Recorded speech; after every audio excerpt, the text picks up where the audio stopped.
What's up, everybody? My name is Galson Anthony, the best to ever do it. And once again, to catch a flight all the way to Uganda, Kampala. We'll be speaking to an artist. It's about music, it's about glam, it's about lifestyle. And this particular person has been in it for a decade, if not close. Her name is Spice Diana. How you doing? Great. How are you? I'm good. How was the Behind flight? me, there's just awards. Oh, my flight is good. It was good. Yeah, I flew from Nairobi, so it wasn't too far. Yeah, that was Yeah, close. yeah. All these awards, man. Look how good I look. It's just a few of them. The rest of them are like in the room. They couldn't fit here. Yeah. But we're going to take it slow. We're going to take a journey where we're going to talk about, where you started, the home you were raised in, right until fame, right until insecurities and so much more. Are you ready for the G to G conversation? More than ready. All right. Take me down day one. Where is Lil Diana from, and how was she raised?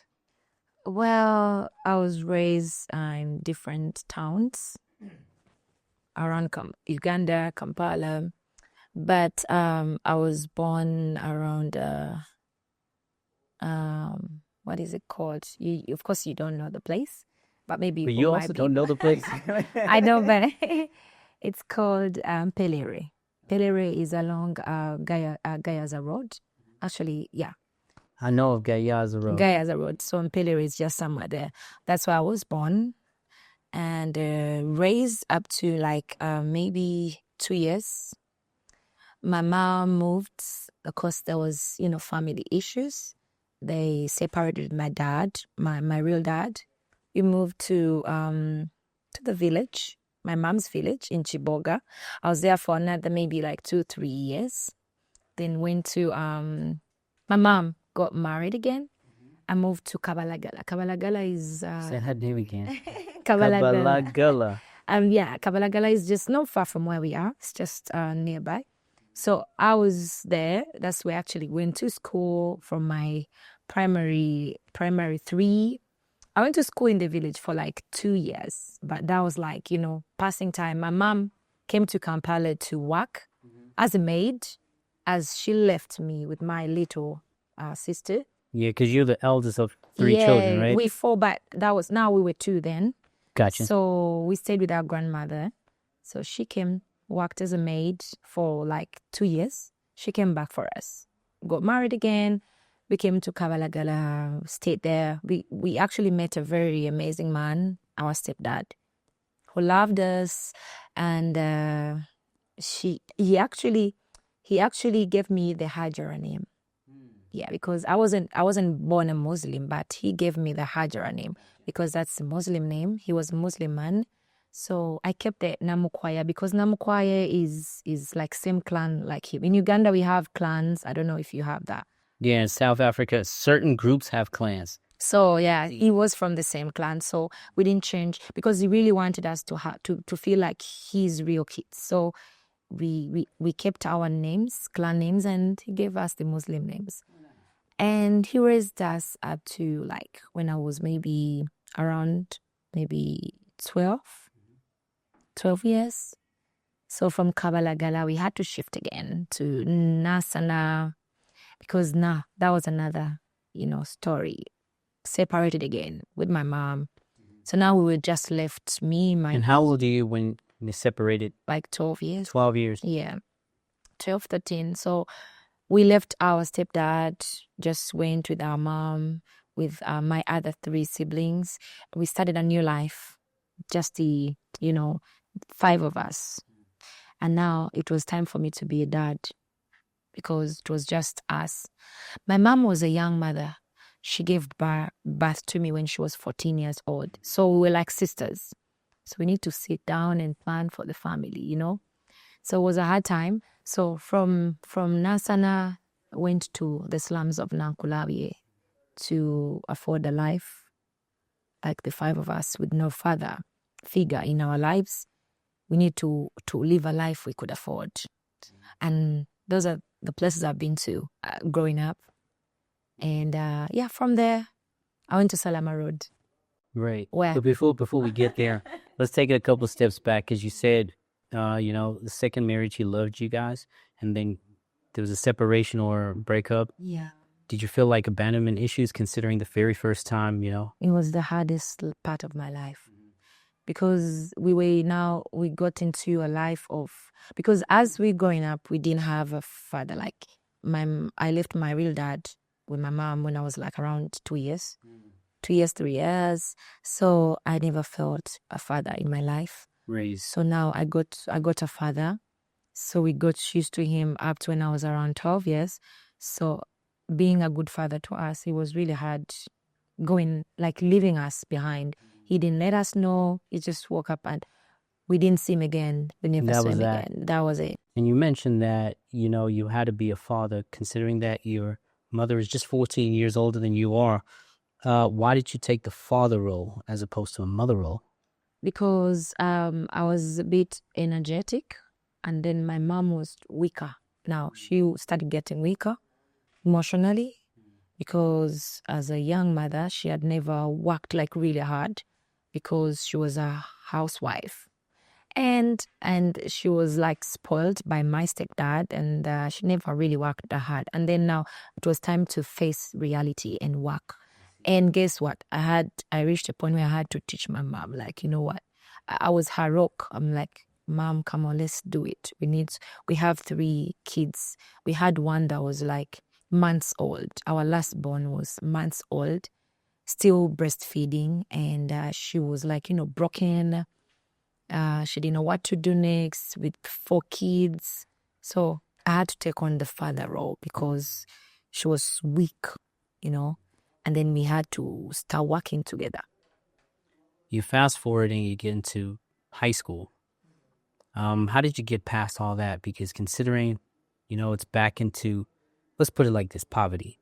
It's back into hardship and you got to go through school, and then something bursts within you. You want to go to art school at some point. You see a superstar within you, but you're home, what it looks like. So the probability of that happening is very, very low. Like, tell me that journey as well, emotionally included. Now, it was really hard because when I was with my stepdad, we used to go to good schools. He was really a loving man. He took us to good schools. We had tasted all the good life, met good friends. Like what we say right now in Uganda, planned kids. I was a planned kid for some time, and then I had to live that life back to struggling life. So it was really hard. I lost myself because I was in a school like I loved so much, a school with connections, great students, and I had friends. So I had to go back to looking for a school down in the slum, something I wasn't used to. And then, these are kids that think differently, they have a different lifestyle. See, they're a lot harder. They understand the grind, and you've been softened up a lot. Exactly. So for you, although you were born in the village, you're going into a jungle now. Really hard. So I reached a point where I could not even take like kids to my home. Like, as kids growing up, your fellow kids are like, yeah, can you go to your home? Can you go to your home today? Let's play from your home. I would like, no, I would not take anyone. So we would meet at school, but I would go to their homes. I would feel, safe going to their homes than them coming to our home because I didn't feel like we had a home. And I thought they would laugh at, what we had back home. Because even the small things we didn't have, like what we call a shade or a veranda where you can sit with your friends and, tell stories and stuff. We didn't have that, Yeah, so I really didn't see myself being anything great or anything bigger beyond the life I was living. Right. Until some time when I had to get used to the life I was in. I'm like, now I need to accept this. This is the new me, and I just have to accept, learn how to live with it, and move forward. Then how did you afford getting past art school? Yeah, but I did arts when I was at university. When you're in But I university? loved art. I loved drawing from way back. So I kind of wanted to do something really like something that would allow me to do other stuff like work. Got ya. So I felt like art would be something practical for me, and because I knew it, I would do art at any time and then go work because I reached a point where I had to study as I work get my own tuition, get my own school fees, and then my other siblings too. So yeah, art was the thing for me basically because I knew it, and it didn't need a lot of theory, writing, and stuff like. So I needed a way to escape so much reading, so much writing, so I can be able to do other things. Gotcha. Then later you become a musician. Please tell me about the times you started The music. the music, and I'm talking about the time before you blew up, right? Because these are the story of most females, especially if they look as good as you do, where you get into studio, producers there, and he's like, maybe I could get some later, like Yeah. maybe I could get, let me just holler at her. What are those kind of difficulties like from the time you feeling this fire in yourself trying to do music versus those challenges that you're having? Well, yeah, that happens. I feel like it's part of the industry, It's part of the industry, and everywhere. It's everywhere, even in other sectors. You will find it. But I think I was really like so hard when it comes to that because I'd seen what I went through. I saw 2 men leave my mom. So somehow I was biased about boys in men. So it was so hard to convince me. It was so hard to get to tell me stories or get me off track because anything like a story as a man or a boy come to me, tell me blah, blah, blah. I'm like, no, I don't trust no man. So it kept me on track. Somehow it didn't get me off track, but it was one of the challenges. And, I started music when I was like 16 in my high school. So it was easy for, these guys to take advantage because they see an innocent young girl who wants to do something and they have what you want. And they're like, in exchange, you need to give me blah, blah. And, so. Did you ever get to a time where you feel like, you know what, it will be worth the exchange? Tell me more. Well, but it didn't start like that though.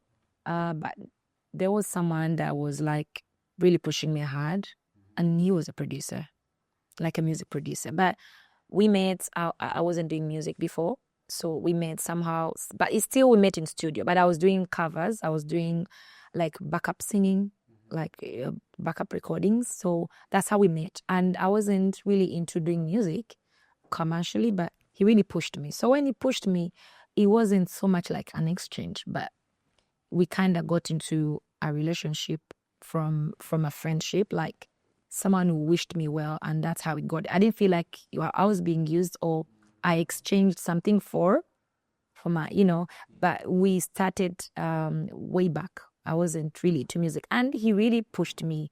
He kind of like, you can do it. Can you try this? Come to my studio. Let me do this. I'm like, no, I don't want to sing. I just want to do what I'm doing. Right. Meanwhile, I'm doing all these backup recordings and I'm getting paid, and that's the money I want right now. I see. 30,000 Ugandan shillings. I take home. What's 30,000 shillings in US dollars? In dollars, that's like is it like less than 10? That is what, 8? Like 8, less than $10, yes. $10, okay. Less than that. Less than, yeah. So I wanted that. Take home, buy food, eat, maybe add on my school fees, and I'm okay, I'm comfortable. But he really, really got hard on me, and he got me like my first project. First project. Not really the first, but my first big project. Now I'm looking at that situation, right? So you're 16 at that time, 16, 17. Your mom had a kid at 14. So this is a double-barreled question. So weren't you afraid of getting pregnant? And given that you are 29 now, why don't you have kids? Well, I said to myself, I would be like my mom, and I had promised her I'll have a child. I'll have my first child when I'm maybe in my vacation, senior 6, and that was like maybe around 19. Or, and I was really looking forward to that. And it's what I wanted to do. I'm like, after my senior 6, I'll have my first child. I want to have my child as early as possible, just like my mom, because I loved our bond and how we grew up together. So, but later, too bad I got fame before 18.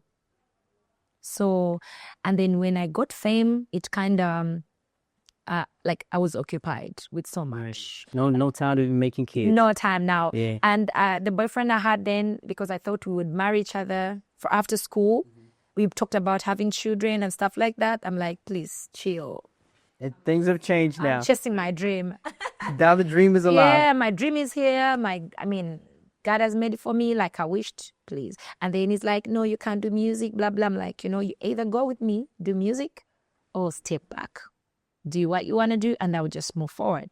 Gotcha. Okay, now moving to your blow up. How did you know, or when did you see this is my blow up, your breakthrough? Because it's around 2014, 2015, right? Yeah. How did you know it was like, yo, this is my blow up? Now, because my first recording, it was like a try, and I didn't like how I sounded. I'm like, no, I'm not going back to studio. I don't sound good. I don't think I can be an artist, And the people around me, the kids, the triplets ghetto kids? I'm sure you've heard. So those are the kids I started with music. And I was with them, their manager and some of the kids then in studio. So they're like, you can do better. You keep doing music. I'm like, no, I don't like how I sound. So on my second recording, I kind of like, my voice has really changed. Out of like, there's so many recordings, the backup recordings I used to do for other artists. So I found out my voice had grown into a better voice, and it sounded really good to my ears as well. And when I did Unsettled, because that was my breakthrough, right from the studio, in the studio, like after recording the song itself, like I knew it, like this is my time. Right. I entered the studio, I was like, this is the opportunity I had. And that producer was the best, among the best then. And I knew if I work with him, things are going to be really different. And as I thought, it happened. Because I left studio and everybody around, like, in our studios, we normally have young people hang out, like around studios. They're looking for opportunities. So as I was in studio, everybody around like, who is that inside? Who is recording? Which artist is that? So when I got out, like, this is a big song. So when it was still a demo, everybody was asking for the song. Like, can you have it? Can you have a copy? That same night, I went to sing it somewhere, like one of the clubs. Right. And meanwhile, I was at high school, but I left school to do all these things. And I just knew it was a hit. And I went that night, performed it, and guess what? The audience was like, can you do it again? Can you sing it again? I'm like, oh my God, I've made it. You made it, okay. So that's how it all started. But with time, I found out that wasn't it. Actually, I have to do more. Right. But look, if we're looking at a 10-year, 11-year career, you already did more. But I want to get to, firstly, what does Unsula mean? Unsanula. Unsanula. Unsanula means you melt me, like you melt. It's basically like, it's a love song. Talks about a man that, like, you love so much that melts your heart. Melts your heart and your body, your soul, and everything. Speaking about melt your heart's body and soul, when you got an award for it, you broke down in tears at that moment. Which one of the awards behind me is it? This is actually recent. These are like 2021, okay, gotcha. 2020, 2022. Yeah, this. But tell me that moment when you're on stage and you cried about it, because it happened so quick. I'm not sure. I don't remember which one, like you're talking about, because I had many moments on stage. But I think it was a different song you're talking about. It was a different song. Yeah, that one was my first single I wrote. I see. Yeah, that is Nzakwagala now. I need to get used to pronouncing it. Say that again. Nzakwagala. Nzakwagala. Yeah. It's me who loves you. That's what it means. And I'm going to walk around Kampala saying that to girls. I wrote that it was a true story. You know what? It brought me, why I normally break down on that song particularly. It was my first song I wrote like myself. And I took it to my mom to tell her, Mom, you know what? I think I can write music. She's like, when did you start writing music?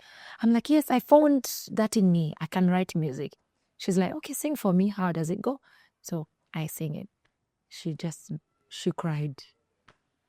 And then I asked her later, why did you cry when I sang you that song? She's like, because I feel like you sang it for me after everything we've going through. Because I wrote that song when we were living in in the slums of Nankulabi. We had no power. We had no electricity. We had no nothing. No TV, no radio, no nothing. In a house where we used to one bedroom house.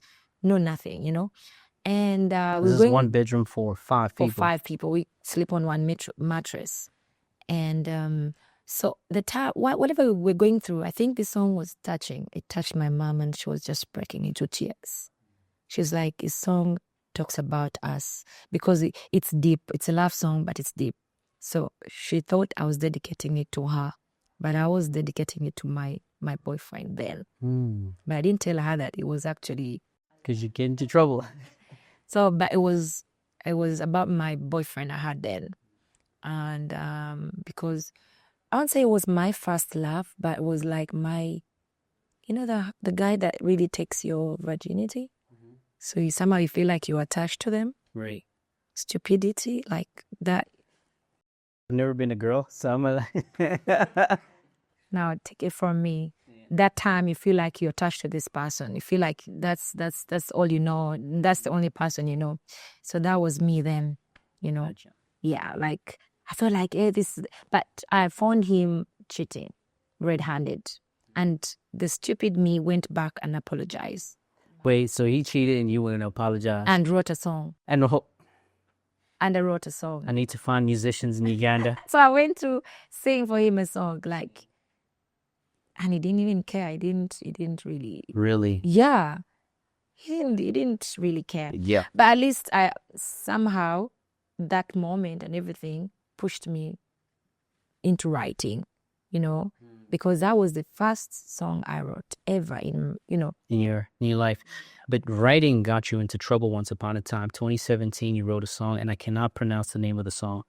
And it got you into trouble with the police. Oh, yeah.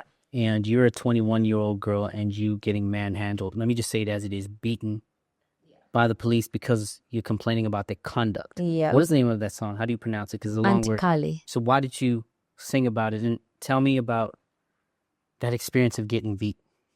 Well, now we had a very big carnival in Uganda. I think it was the first of its kind in Kampala. It was the biggest carnival. And it happened once in a year, and we used to have so many artists on it, like so many local. I mean, every artist wanted to be part of it.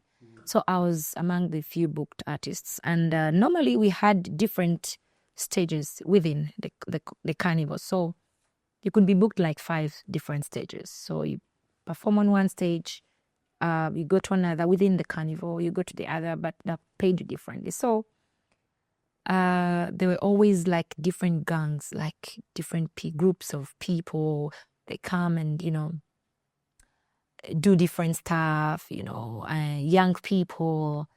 So, because I'm Spice Diana, when I was coming in, somehow the fans saw me like from a distance, like that's Spice Diana. And of course, I had my security team, had my manager and some of my DJ, a few people with me.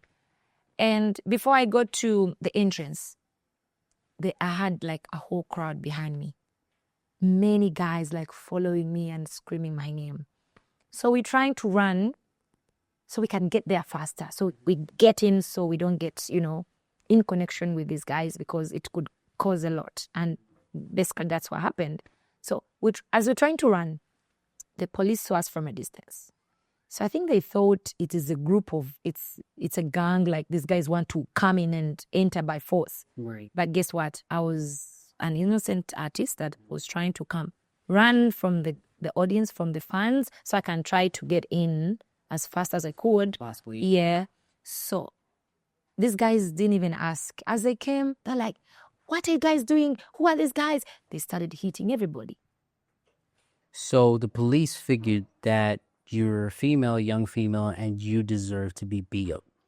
Well, I think they didn't care about who they were beating. They were just hitting just randomly because they thought it was... I don't want to defend them because they would ask, because I tried to move faster, and my team also, one of my guys ran faster to go tell them, we have an artist. This is Spice Diana.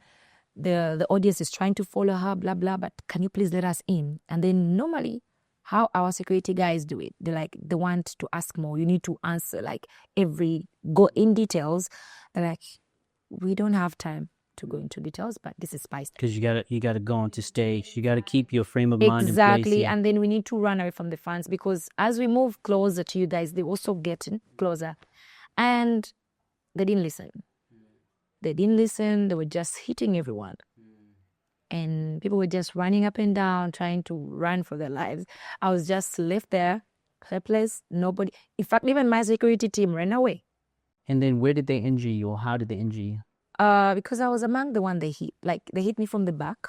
So I was trying to defend myself. I'm telling this policeman, I'm innocent. Why are you hitting me? So in the process of trying to talk to him, he's hitting me more. Defenseless as you are. Yeah. So one guy tried to come, fight the policeman. For you, in your behalf. Yes. As he's fighting him, he's hitting me from the back, So that's how we got into that. And later I tried to defend myself, pulling myself away from this guy, pushing him away from me. They grabbed me, pulled me over the floor, got me like inside the police cell. And that's how. And with time, trying to explain later, these guys wanted to show that they were doing their job. So they didn't want to admit that they actually did a mistake. They were like, no, you guys came with a group. I'm like, how could I come with over 30 people on a concert? How? For goodness sake. I'm like, I just came with a team of 5 people and you didn't even want to know. We tried to talk to you guys, but you didn't want to know. Yeah, you're doing your job, but then you were not listening to what you were saying. In the process, you injured a lot of innocent people. Yes, and many people were actually beaten. It's just me that they got to know about because I'm Spice Diana, but many people were injured. So I was admitted to the hospital for like a week. And while there, everybody would tell you, you know what, you go sue them, do this. Can you even sue the police here? Of course, everybody will give you, their opinions. So it's up to you. So like you can go make a statement, you go to media, talk about this. So I'm like, okay, I was hurt. People were hurt. But how do I condemn this in general? How can I pass on a message? Because at the end of the day, it was me, but many people were hurt. And just know, they're talking about it because it's Spice Diana. So how many people are like injured in different carnivals or stuff we don't get to see in camera that police gets to do and they get away with it. So I'm like, I want to win a case. I won't fight and win. I won't say much, but let me do a song. Put it out there. And they get to listen to it, maybe they will know that they did wrong and they need to, work on themselves, get better, find a better way to handle situations more because they're meant to protect us. So I'm like, I'm not going to take it political, but I'm going to be the voice for the voiceless. This is a chance for me to, because I've seen it in the community where I've grown up. I've seen police do all these things. And I have a voice and everybody's talking about it. So let me use a chance to be the voice, People. And trust me, after that, different people reached out to me. Can you calm down? We're going to handle this. We're going to talk to these guys. Things are going to get better. All that. So I'm like, okay, so the song did an impact. Okay. Yeah. So to solve all problems, you write a song. Mm-hmm. You fall in love, you write a song. Heartbreak, write a song. Get beat by police, write a song. Because there are many people who relate to you. Right. Many. And sometimes they want to listen to that song and feel like, yeah, I think at least I'm not alone. There's someone like me out there, So I feel like a song it will solve a problem. Will solve the problems. Let's go into Spice Diana. Glitz, glam, right? The young, beautiful girl that started glamming up and all. And you became the woman or the lady that you were. And people started criticizing you, Instagram filters started getting a big thing. How was it like doing this for them? And then they criticize you right back. Oh, well, at the end of the day, it's a phone. You either buy a phone, look good like me, or just just stay behind the phone and type your negativity. But I do not. It's either look beautiful or keyboard warrior. Yeah, I do not care because at the end of the day, I'm a public figure, and in person I look good. So I'm like, okay, I can attest to that. if you're saying the negativity around how I look and everything, meet me in person and then say whatever you want to say. And every day, I'm a girl. I'm just doing me, and I inspire so many people out there. If I'm doing it through fashion, it's okay. I mean, that's all I have to do. If I dress well and there's a young girl out there who wants to dress the way I dress, get inspired, because I did fashion and design. I have a whole degree. And it's the only way I can express myself and my art in that. So I do not really care because I know. Don't be mad at me for learning what I learned at school, practicing it, be really good at it, present it to you. Oh, yeah. And it's my fault now. Get inspired, or maybe just, that is it. And guess what? Negativity doesn't really get to me that much because I have people that love me, and that's how I actually deal with it. Every time it's getting to me, I'm like, but hey, sit down, relax. How many people love you? Millions. How many shows do you do? And people are yearning to, pay to see you. Millions. Can you relax and leave the negativity? Like, okay, I'll work on that. But that's after you spoke to yourself and you calmed yourself down.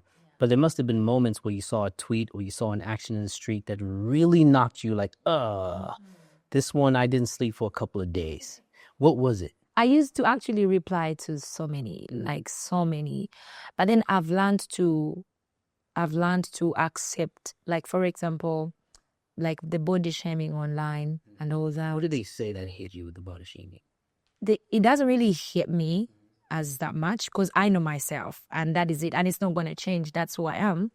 But sometimes like, if they say to a weak person, if that's actually what hits me, if they say to a weaker person, because I'm a strong person, for example, I'll take you into the body shaming. If I've made it without the hips, if I've made it without the big bumps, if I've made it without, what else? All these things they want you to have, then what else do I want? Meaning you can even do, it's not about all these things. It's about the inner you and what people see in you. So I'm like, okay, I'm a strong. I can't take that serious because I've been a better person without all these things. But there are young people out there who won't see that. So before they work on themselves, it will get to them and then they will lose their self-esteem or, the good vibes in them to push harder. Because I've attended so many events for young girls and we talked about bullying and all this stuff. And you can see a young girl will tell you, I've been told at school I'm dark-skinned and I can't do anything. I need to bleach. I'm like, so you see so much emotions in a young girl trying to tell you that. And trust me, if she had a chance, she'll go bleach. And the outcomes. If she had a chance, she'll go do surgery. You understand? So I'm like, okay.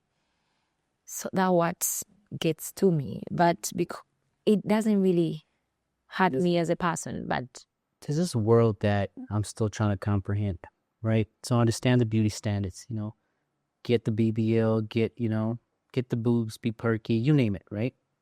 Versus being someone on the other side who can't afford to get a BBL and you're looking at somebody and you're mad at them because you couldn't afford it and then they type and twist it out. Do you think that maybe they're dealing with a wish that they were that person? And then if someone comes like that and presents themselves, they get mad at that person. But if they were given an opportunity, they would do the very same thing. Yes. That happens a lot. And sometimes, okay, like in Uganda right now, you would post yourself maybe riding in your car, like maybe a Range Rover. Like, people have cars. Why would you post a Range Rover? And the person who's commenting that doesn't even have a bike score. So you understand how they are, yeah. So sometimes people say negative stuff to make themselves feel better. Right. Because they are not even close to that, but they want to feel better that, if I say it out, we'll probably get to the same level as this person. Right, and that's bringing you down to their level. To the level, because they don't have it. They can't afford it. They feel like you don't have to also have it. But at the end of the day, it's about our choices. It's about our decisions. You know, people do things to make themselves feel better. Someone will go do a BBL because that's what they want, and you will not stop them. You can't preach about, you know, all the good things. Stay the way you are, appreciate yourself, embrace what you are, who you are. But at the end of the day, it's about the decisions we make and the choices. Gotcha. Yeah. And throughout our interview, you were very descriptive and speaking about it in depth. I'm going to ask you about something, and I don't want you to avoid this and go around it, right? Okay. There's an industry rivalry or industry beef with somebody who came up more or less in the same time as you did, right? Maybe a year or two earlier. Her name is Sheeba. Now, as you guys grew, there's that internet beef, so to put it. Where did it start and why? Who stirred it up? Did you start it? Well, for the 10 years I've been in the industry, I also look back, I'm like, if I didn't do this 5 years ago, maybe that's when I needed it. That's when I needed a beef or some shoulder where I could rub and get myself somewhere. Why is it happening now? You know, because as Spice Diana, at 16, 18 years, superstar, became, you know, I'll call it a celebrity, as they call it, because they used to call me Cerebu at university because I was really a popular person. So I'm like, if I didn't really come out, beef anyone then, for that 5 years, 6 years, where I needed support, where I needed to attach myself somewhere, why now? So later on, I got to know that normally, sometimes when you're doing music with people in the same business, you're seen as a threat. I might also see another person. I might not see them as a threat, but like, this person wants to take my place. But you were both stars at that time.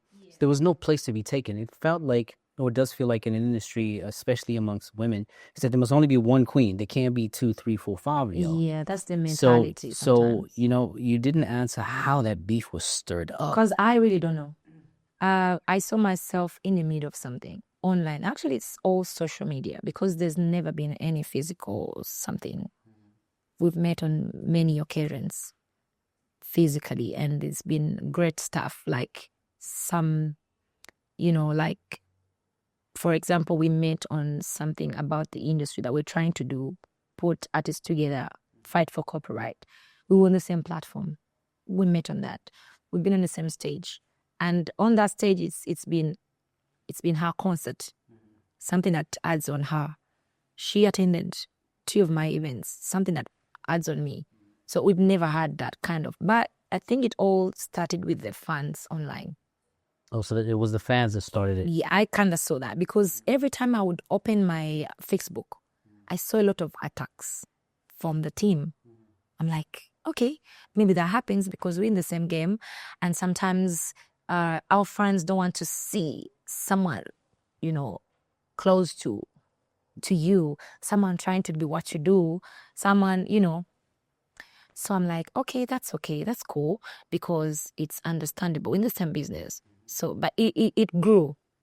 The fans started like so much attack, like too much of it. And I'm like, this is now becoming too much. Until I made a post, I'm like, hey guys, this is becoming too much. That was after one of my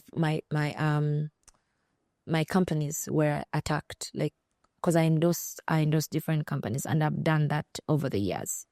So they tried to attack one of the companies. When you say attack one of the companies, you mean like raided the place? Social media. On social media, yes. Okay. Leave I mean, we're in negative Uganda, comments. so yeah. these things can't happen here. True. Leave negative comments, and were like really tarnishing my brand and my name towards the company. And the company would reach out like, what's happening? So when I got deep, I'm like, it's the same group of people. It's the same group that is attacking me on my account, social media accounts. It's the same group of people. Because in Uganda, we have, normally we get a name that we attach to our fans. Like my fans are called the Spice Gadgets. Yeah.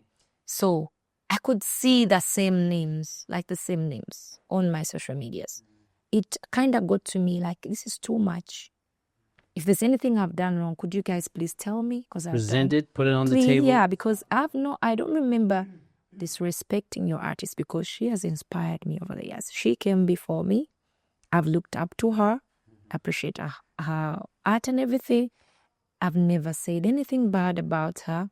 Why are you attacking me day and night? Then also going to something that puts food on my table. Those are the companies I work for. So then it got bigger.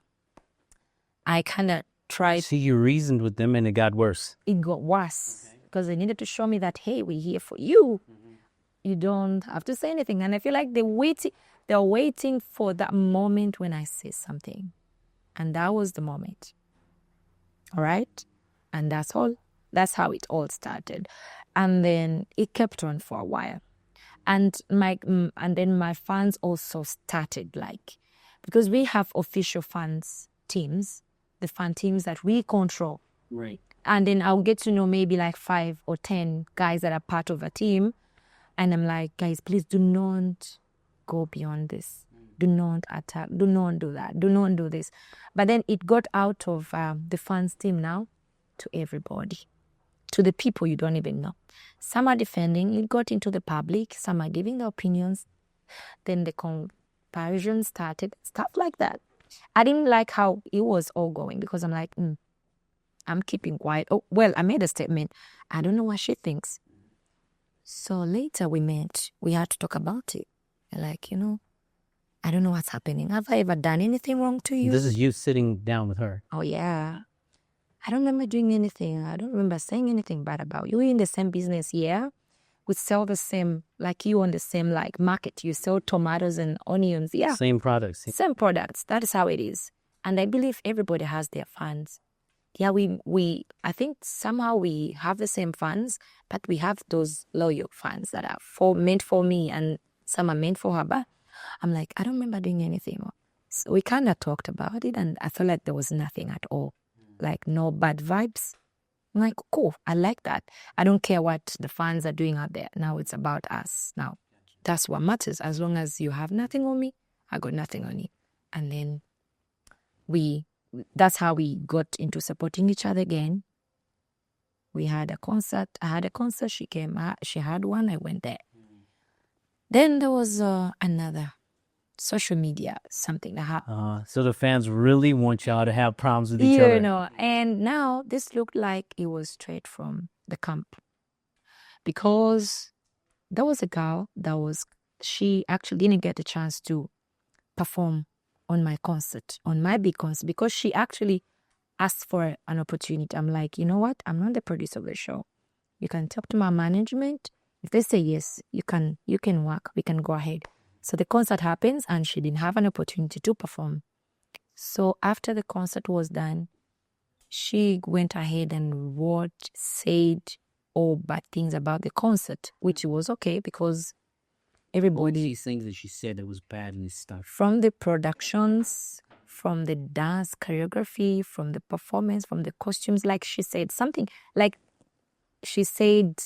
something on everything, which was okay because everybody, after my concert, it was the talk of town. Like everybody was talking about the stage.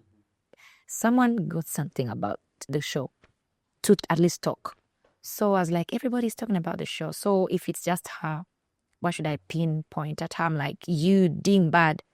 Until she started doing interviews on different social media, blogs and TV stations. So I told my team, I think this is going out of hand. This person is it's not like someone is talking about now a show. It looked like it was funded. And because my team tried to reach out to her, I'm like, you're doing too much of brand damage. You either need to stop. My lawyer did the same. They wrote to her because it was too much, and after writing to her, she came back to TV, and she's like, Spice Dana wants to kill me. Okay, slow it down. Whoa. Let me just take a couple steps back. So you wrote to her after you felt that there was character assassination, right? Yeah. She's trying to destroy your brand, so you sent lawyers after her. And then after that, her response was to go onto TV and say that there's a death threat onto Yeah. her, let alone the damage she spoke about. Yeah. Okay. So I'm like, oh, now that really moved me because she had already done much, said a lot. And she's a young girl, so I don't really want to get her involved with police, get arrested and stuff like that. But now it was too much because she was doing so many interviews.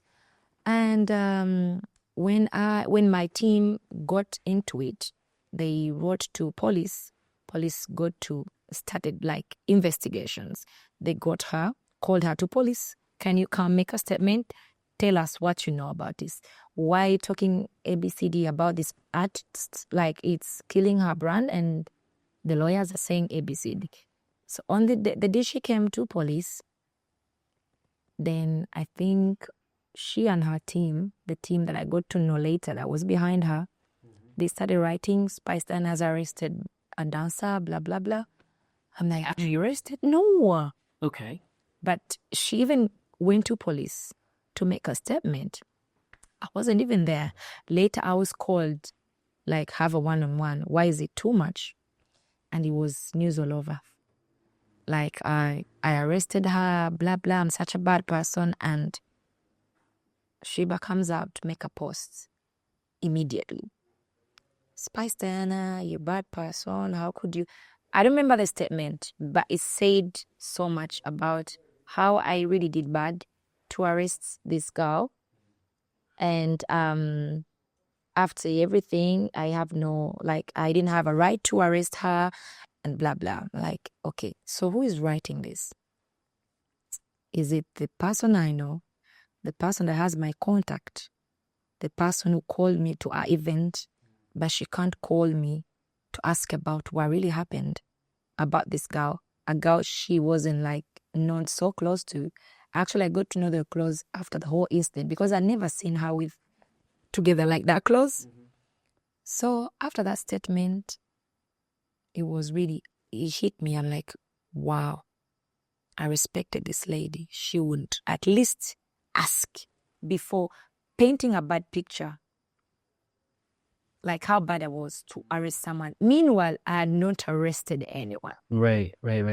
And for me, what I'm trying to figure out here is that, and this would be, important for, say, non-Ugandans to understand this, is that police can get into the affairs of individual problems and they can actually arrest you for that. That's what they did. And so that's why it gets wild. And the police here can get a little rough, like your story about, getting beat up just for going to stage. Yeah. Wow. Okay. And was that beef ever settled since then? No, never. So till now? Because now, after that, I kind of saw there was something that I actually didn't know about. Because if someone had your contact, would call you when they want you or need you for something, but they can't call you for something that sensitive to know, to ask about it before they take sides. I'm like, then something is wrong. Right there, I unfollowed her. I'm like, no, this is a snake. This is a snake and I don't want to deal with it. Because we had all this going on and I'm like, at least she has nothing on me. That maybe the fans are creating stuff like that. She has nothing on me. So from there, I got to know there was something. So I was like, okay, now I'm dealing with her and this girl. So she's the one behind the girl and all these things. So I had to cease fire. I'm like, okay, I thought I was dealing with a random person that was trying to damage my brand, but it looks like there was more behind it. Then I was like, you know what? Chill the girl. Let them be. Let them do whatever they want. You're going to move forward? Move forward. So I'm guessing not anytime soon would you want to give her a call and say, let's bury the hatchet. You're just going to let that one be? Well, I think it's been a while now. I don't even, because it's past that. I mean, if he did a damage, then I don't feel that now because... You've risen beyond that. I mean, there's been a lot that has happened. Gotcha. And I cannot really go back and forth about that same thing. And I don't see myself calling anyone about, that unless there's need. Unless there's need to do that. Unless something comes up and we really have to. Just like I told you, we were on the same platform someday, and we had to talk about issues that bring us together as artists, and we had to put that everything aside and have one goal, which was about the copyright and how to make the industry better. And we talked about it. We started working together, and as if nothing had ever happened. So I don't see anything now that would really make me call and like, because I also respect the boundaries and everything now, because as I grow up, I also get to know that you don't need everybody. Like you also Yeah, have, somewhere along the way, some people need to fall off the you line. just need to respect people's boundaries. You're like, okay, now I can't be in good terms with everybody. People have their reasons as to why they don't really want to associate with you, why they don't really like you, or you don't have to be friends. So I'm like, okay, now I need to know where I fall, and I don't fall there. Gotcha. I have my own space, and I'll just focus on myself. I mean, I don't have to have everybody on my side, I already have a team, I have friends, I have fans, I have people who believe in me. I'm like, but still not the whole world. Yeah, so that's how I see it. That's how you see it. Let's go into something even more serious. About 2022, there was death rumors because I believe you had a hernia of some sort that you were hospitalized for. I'm not sure what you were hospitalized for, but there was talk that you may be gone. Me? Yeah? Never. But well, with Ugandan, it's so easy. It's so easy for anyone to create anything about you. Oh, so they just walk created away, this. and they walk away with it. Like they walk away with it. There's like, people are shameless.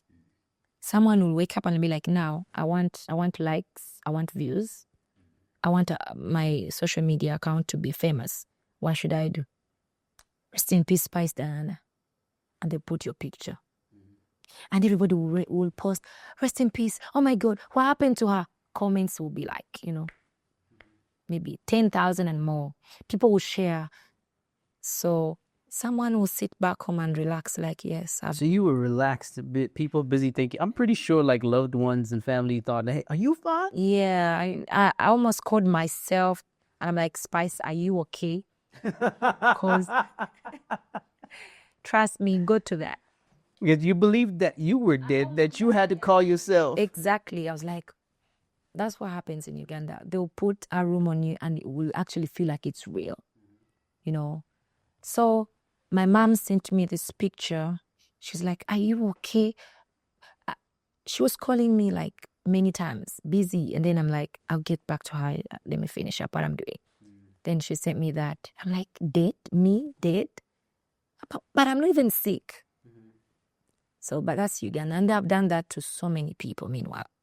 So, but still with death, it's not something you would play with and be like, no, maybe she's not. Because people die like randomly.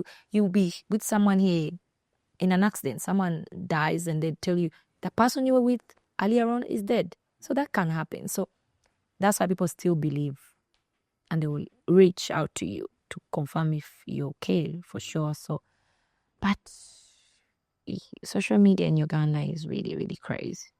It does sound like a roller coaster ride, People saying that you did when you didn't die. You so unsure about being dead that you had to check if you were dead. And the shaming online, about everything, who you are, how you want to be, the way they loved you. They hate you because they love you, and they love you because they hate you.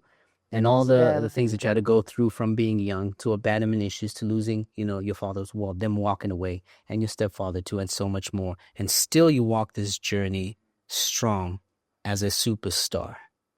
I want to give you a sense of encouragement to say, keep going.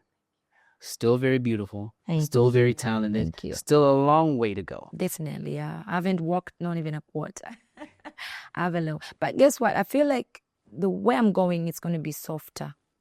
Why? It's going to be hard, but it's going to be softer because I've learned. You've learned. And I love it that I'm learning from all what I've been through. The challenges are teaching me more. Right. And I just love this whole journey of growth because, I mean, it's the only way. When I was growing up, I used to meet artists and they were really they had that bad attitude. And I would ask myself, why would I meet, for example, I'll give an example of Chameleon. Why would Chameleon have a bad attitude when he meets young artists? he doesn't want to really, until he knows you, until he has something he sees in you that he really wants you close to him.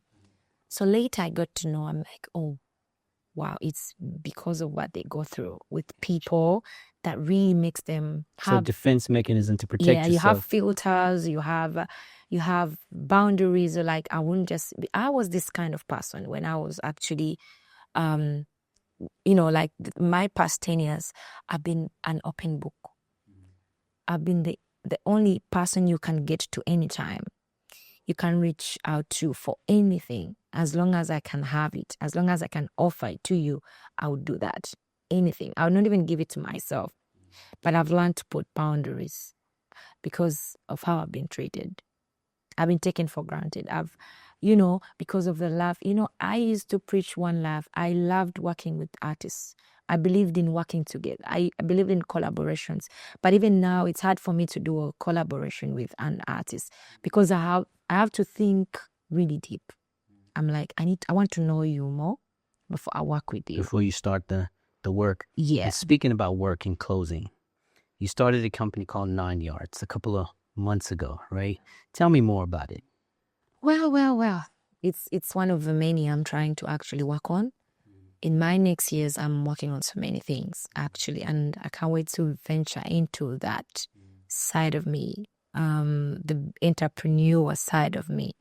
So 9 Yards is a content house, marketing, video production, audio production, a lot of things, because I feel like with art, visual, performing art, there's so much I know that I would like to put out there. I've met so many talents that I would want to have a platform for them to really reach out. Because in this industry, there many artists reach out to me. They feel like I won't really brag about it, but let me just say it. Brag about it, girl. They feel like I know so much about social media, marketing, and all the glam stuff. Many artists will be in my inbox asking me, who did your video? Who does your makeup? Who does your photography? Who does your hair? Who does your wardrobe? Who does that? Many have even styled fellow artists, And I feel like, okay, I know young people that reach out to me to work with me, videography, photography, glam and stuff like that. So why not give them an opportunity? Why not give them the whole 9 yards? The whole 9 yards. Go all the way. See what I did there? See what I did there? Yeah. Go all the way. So this is not really mine. I really want, that's why I have many young people on it. It's not mine. It's so many people. And it's open for everybody to really, tap into and explore. Because I feel like, and soon I see myself as a director because I've directed so much of my work underground, like undercover. I've directed so much. I mean, there's just so much cameras here on the podcast. There's extra cameras as well. Yeah. I've done many of my scripts, like videos. I do my wardrobe. Like if it's a video shoot, I'll do everything. I'll direct. I mean, I feel like if I can do that for myself, I would definitely do it for another artist anytime, even when I'm done with all this thing. So that's why we have 9 yards. Thank you for allowing me to come into your company here at 9 Yards, speaking to you, trying to get a lot of information from you, and expressing more about the beef as well. Yeah, and it's something I really don't want to talk about because people misunderstand it. Right. Sometimes, they just take a certain sentence and run with it. And because at the end of the day, if it doesn't come from you, they would always pin stuff around it, and they'll make it really look bad, and yet it's not that bad. So that's why I always like, I don't want to talk about it because I want my peace. I don't want to wake up and find myself online. Spy said something really, they put something bad about it, and they want to watch the whole interview, like how it's all started and how it went. They want that something small. So I was like, because of respect, I would rather not talk about that anymore because I don't want the internet after 10 years, 20 years to bring to bring that back. Maybe by then we are good with each other. I mean, Right. And the internet doesn't forget, huh? and doesn't forget. And Remember when you said this, and the beef comes right back again. you know, and then you've outgrown everything. You're in your 40s, you want your peace, and then you have to really feel bad that you said something about someone. I really don't want to be that kind of person. Yeah. Thank you once again. Yo. I really appreciate it. And I don't know how to thank you as well, because, man, getting all the way from another country, miles away, we get to, interact. It's so beautiful, and I really love it. Hope it does make a big impact. And I think it will make a big impact. And how could you thank me the next time I come here, we see each other again? definitely. I mean, that's good enough for me. Thank you very much. It is only a pleasure. And you heard it from the queen herself, Miss Spice Diana, somebody who came into the industry and really, really got herself ruffled up, groom herself, and wait, let me just say that again. Someone who groomed herself to glow herself and to also present herself to you as a superstar she is today, to building a whole content house, to grow other artists and grow other. And actually, it's not the only thing I'm doing. I have a whole foundation. And you know what? Yeah. I didn't speak about that. But the next time we do come, we will definitely cover it. All right? She has a whole foundation and philanthropy, right? I'm definitely going to cover that next time. But until then, it is from G to G. Like, comment, subscribe, and put some comments in there that are nice. Please stop this. You got to tear somebody down to feel good about yourself. Let's uplift each And other. we can all, the world is big for us to shine. We can all shine. Yeah, there's enough stars for each of us. Definitely. There you go. So until next time, it's peace out.